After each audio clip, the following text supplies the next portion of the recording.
If you've been watching my channel for a while, you know that one of the rides I like a lot more than other people seem to do is Superman Ride of Steel. I rode it for the first time in 2019 and I was actually disappointed at first because I think it was running slow during that visit, and I rode in the back, which is nowhere near as good as the front, but ever since then it's been climbing higher and higher into my rankings with each and every ride. And I now think that's an elite hypercoaster, and it ranks as the 7th best coaster I've ridden out of 85, slotted between Fahrenheit at Hershey Park and Goliath at Six Flags Great America. That's not, however, to say that it's a perfect ride, as there are some things that could have been done better.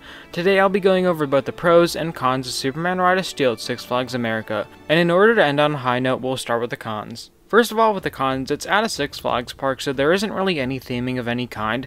It might be themed to the Man of Steel, but it's just a coaster painted red and blue with the Superman theme playing as you climb the lift hill. Also, the operations are pretty inconsistent on Superman. Some days the ride operators are absolutely hustling, running 2 trains and doing 30 to 45 second dispatches. On other days, they could be running 1 train and taking 2 to 3 minutes to dispatch each train. What do No! you call A 3-humped camel? Pregnant! Okay, great, we got it! Please, humped?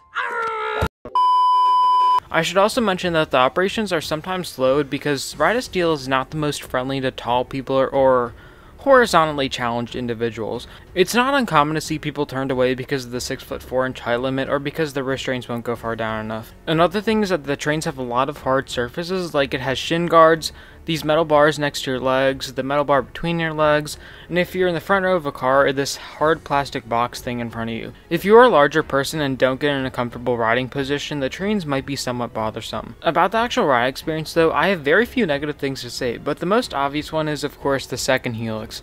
The first helix is pretty cool because at that point it doesn't feel repetitive and it's a downward helix, so it's quite intense. However, you get to that second helix and it's like, why do we have another helix? Like, 1 is nice, but 2 is unnecessary. And this is an upward helix, so there isn't a whole ton of force because you're losing speed as you're going through it. Also, a lot of people clown this ride because of its 4 seconds of straight track. Now, I don't mind this at all in the front, but I will admit that it isn't the most exciting part of the ride in the back of the train. Just yet another reason why this is definitely a front row ride. Now with that out of the way, we can get into the positives of the ride and why I think that this is an elite hypercoaster. This section of the video will be much longer than the cons. The first thing I want to start off saying is that Superman is rarely ever down, which is surprising because it's not just an Intamin, but an Intamin prototype. But out of my 10 or so visits to the park, I've never once seen Superman Ride of Steel out of action. It's just not really something you have to worry about. Another good thing about Superman Ride of Steel is that you do not have to purchase a locker. If you have loose articles, you have 3 options. They let you secure them in a zipper or button pocket, leave them with a non-rider, or they have free to use bins on the station platform. That's always nice because you not only don't have to take time out of your day getting a locker, but you also don't have to pay a fee either. Moving on to the restraints, they aren't the best restraints like I mentioned earlier, but they are still T-bars. The actual restraint part of the ride is pretty comfortable when you're experiencing extreme negative Gs because it's soft and the lap bar contours nicely to your legs. Now moving on to the actual ride experience, the view you get from Superman's lift hill is incredible. If you're unfamiliar with Six Flags America's layout, Superman is at the back of the park and faces towards the rest of the park, so you can get a nice overview of the rest of the park and scout things out that you might want to do next. Also, Six Flags America is very close to the Redskins Stadium, so you can see that, and if you look really closely, you can also see both the Washington Monument and the Baltimore skyline. Also, Superman has a great setting in the woods, and at times, especially during the straight track, you really feel close to those trees. It's not near anything else in the park, so that makes it an absolutely incredible night ride. It's pitch black and you can literally see nothing at all back there, so it feels like you're riding in an indoor hypercoaster. It's honestly the best night ride I've been on, and I've gone night rides on almost all the coasters at Cedar Point. Another thing is the front is totally and completely smooth. The back, like I said, does have a noticeable rattle, but not at all in the front. It's pretty impressive for a ride that's 21 years old now. Now we'll get into what I like about the layout. The first drop doesn't look that great off-ride, but it gives great airtime throughout the whole train and feels a lot steeper than it really is. In the back you get sustained ejector, and in the front you get sustained floater to flagector. Then you go into a 90-degree turn, which is extremely intense, maybe the most intense part of the ride. If you look at a satellite view, you can see it's kind of like a mini version of the first turn on I-305, which is known to be super intense.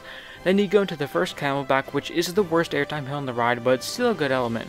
When the ride isn't warmed up, you usually get sustained floater on it, but if it's hot out and in the afternoon, you could probably even get sustained ejector. That's how it was on my most recent ride.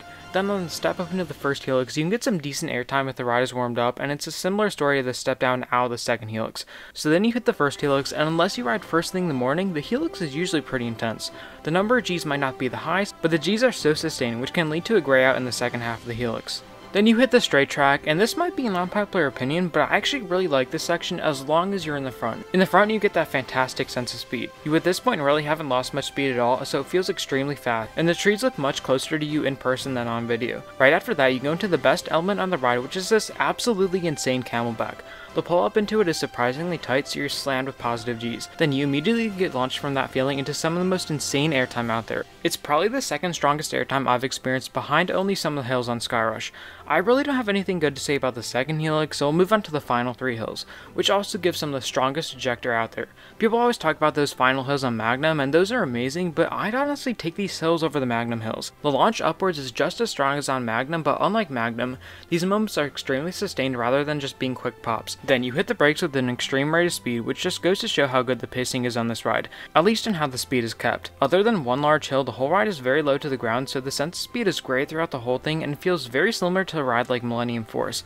As someone who ranks Millennium Force as my number 3 coaster, that's the best compliment I can give. In the end, I will admit that Superman Rise Steel at Six Flags America is a flawed ride, but the pros in my opinion far outweigh the cons, as it's an intense ride, has an amazing sense of speed, is smooth, and has some of the best airtime anywhere. So that's about gonna wrap this video up. If you enjoyed the video, it'd be greatly appreciated if you would hit the subscribe button or at least like the video, because that helps out greatly with the YouTube algorithm. Also leave any suggestions, thoughts, or video ideas down in the comments below, and I'll catch you guys later. See ya.